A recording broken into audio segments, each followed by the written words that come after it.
ওম শান্তি। নেগেটিভ চিন্তাকে কিভাবে পরিবর্তন করবেন? যখন কোনো নেগেটিভ সংকল্প বা ভাবনা বারবার আপনাকে বিচলিত করছে বলে মনে হবে, তখন সেই চিন্তার সঙ্গে জোর করে লড়াই করবেন না, বরং নিজেকে শান্ত রাখার আর নিজের মনকে শক্তিশালী সংকল্পে ব্যস্ত রাখার অভ্যাস করুন। কেননা যদি আপনি ওই নেগেটিভ সংকল্পের প্রতি মনোযোগ দেন, তাহলে সেই সংকল্পের প্রভাব আপনার মনের ওপর পড়বে আর মনকে দুর্বল করে তুলবে। আমরা যে বিষয়ে বারবার চিন্তা করি, সেই বিষয়গুলি আমাদের আকর্ষণ করতে থাকে। এটাই খুব স্বাভাবিক। আমরা আমাদের মনোযোগের দ্বারাই যে কোনো ভাবনা বা সংকল্পের শক্তিকে বাড়িয়ে দিতে পারি। আমাদের সকলের মধ্যেই আছে সেই শক্তি, কেবল প্রয়োজন তার সঠিক ব্যবহারের অভ্যাস। তাই আমাদের মনে যখন নেগেটিভ সংকল্প চলতে থাকবে, তখন আমাদের খেয়াল রাখতে হবে সেটা যেন গুরুত্ব কম পায়।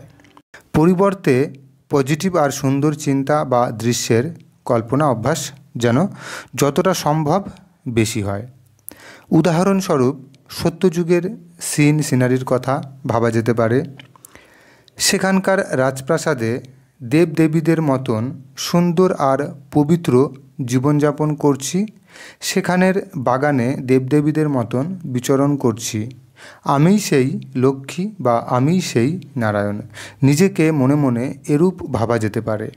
আবার এমনও ভাবতে পারেন, আমি শরীর নই, আমি আত্মা। আমি আত্মা সম্পূর্ণ সুস্থ আর সুরক্ষিত। আমার শরীর খুবই সুন্দর আর সুস্থ। আমি সৌভাগ্যবান। আমি আত্মা পরমাত্মার প্রিয় সন্তান, আদরের সন্তান। আমি শান্ত, আমি সফল, আমি সন্তুষ্ট, আমি কল্যাণকারী। এই সংকল্পগুলি মনে মনে অভ্যাস করতে থাকুন। একসময় অভ্যাস হয়ে গেলে নেগেটিভ চিন্তা অটোমেটিক মন থেকে সরে যাবে।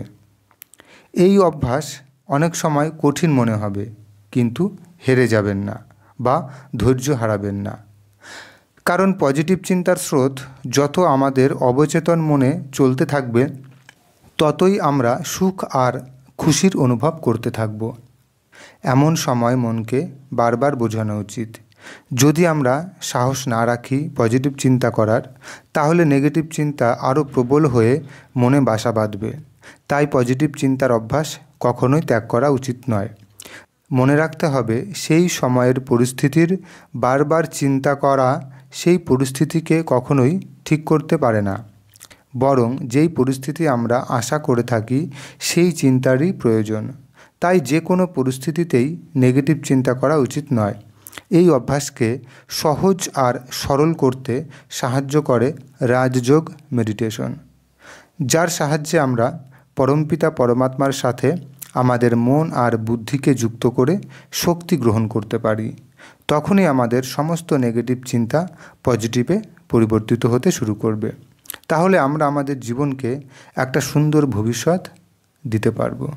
চলুন আজ থেকে আমরা এই অভ্যাস করি, যাতে কোনো নেগেটিভ সংকল্প বা নেগেটিভ চিন্তাভাবনা আমাদের মনে না আসে।